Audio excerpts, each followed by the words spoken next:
ये मेरा अंतिम चुनाव है। नीतीश कुमार जी थक चुके हैं। रणभूमि को छोड़कर भागना ज्यादा उचित समझो। अंत भला तो सब भला।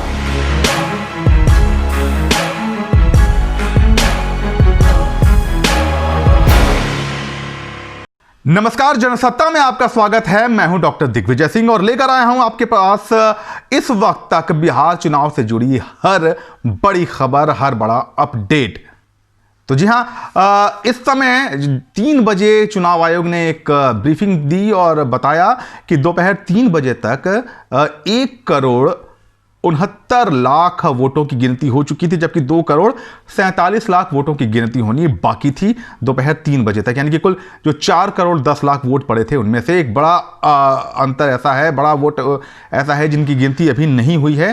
तो यानी कि अभी फिलहाल जो आंकड़े हैं उनमें परिवर्तन हो सकता है, क्योंकि आधे वोटों की गिनती भी दोपहर 3 बजे तक नहीं हो पाई थी।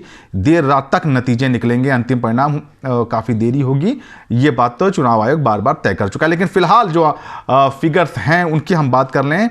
एबीपी के मुताबिक 129 सीटों पर एनडीए आगे है, नीतीश कुमार की अगुवाई वाला एनडीए आगे है, जबकि तेजस्वी की अगुवाई वाले महागठबंधन को 103 सीटों पर बढ़त मिली हुई है। एक सीट पर लोक जनशक्ति पार्टी आगे है, जबकि निर्दलीय और अन्य जो हैं वो 10 सीटों पर अपनी बढ़त बनाए हुए हैं। कुछ ऐसा ही आंकड़ा आज तक का भी है, वो भी 129 सीटों पर एनडीए को बढ़त बता रहे हैं, 103 सीटों पर महागठबंधन को, 1 सीट लोक जनशक्ति पार्टी को और 10 सीटों पर निर्दलीय और अन्य को बढ़त मिली हुई है आज तक के मुताबिक। जबकि रिपब्लिक भारत का आंकड़ा इससे थोड़ा अलग है, वो 125 सीटों पर एनडीए की बढ़त बता रहे हैं, जबकि 109 सीटों पर महागठबंधन को और भारत आगे बता रहा है। लोक जनशक्ति पार्टी की सीटें भी वो एक बढ़ा रहे हैं, 2 कर रहे हैं, जबकि निर्दलीय और अन्य के खाते से वो सीटें उन्होंने कम की हैं। 7 सीटें निर्दलीय और अन्य को आर भारत के मुताबिक मिल रहे हैं। लेकिन चुनाव आयोग क्या कहता है? चुनाव आयोग की वेबसाइट पर जो उनका आधिकारिक आंकड़ा है वो भी वही है जो आज तक और एबीपी के पास है। 129 सीटों पर एनडीए, 103 सीटों पर महागठबंधन, 1 सीट पर लोक जनशक्ति पार्टी और 10 सीटों पर निर्दलीय तथा अन्य को आगे बढ़ा बताया जा रहा है या जीता हुआ बताया जा रहा है चुनाव आयोग की आधिकारिक वेबसाइट पर।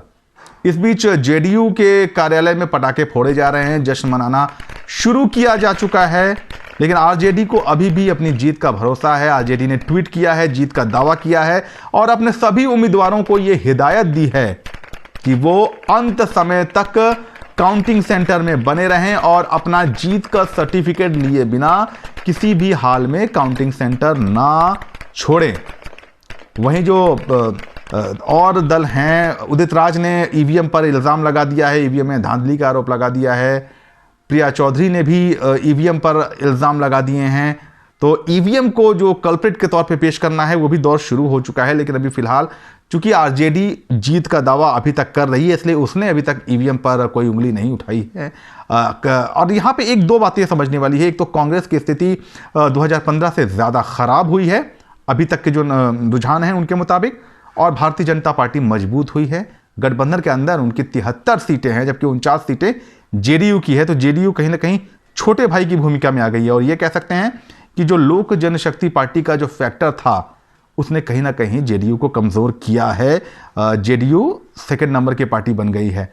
तो अब ऐसे में मुख्यमंत्री, अगर एनडीए की ही सरकार बन रही है और ये रुझान ही अंतिम नतीजों में कन्वर्ट होते हैं, तो हो सकता है कि मुख्यमंत्री कौन बने इस पर भी एक विवाद हो जाए। फिलहाल वो बात की बात है, वो भी हम आपको अपडेट करते रहेंगे। अभी तक की जो जानकारी है उनमें इतना ही। बाकी की खबरों के लिए, बिहार इलेक्शन से जुड़ी हुई हर अपडेट के लिए जुड़े रहिए जनसत्ता के साथ।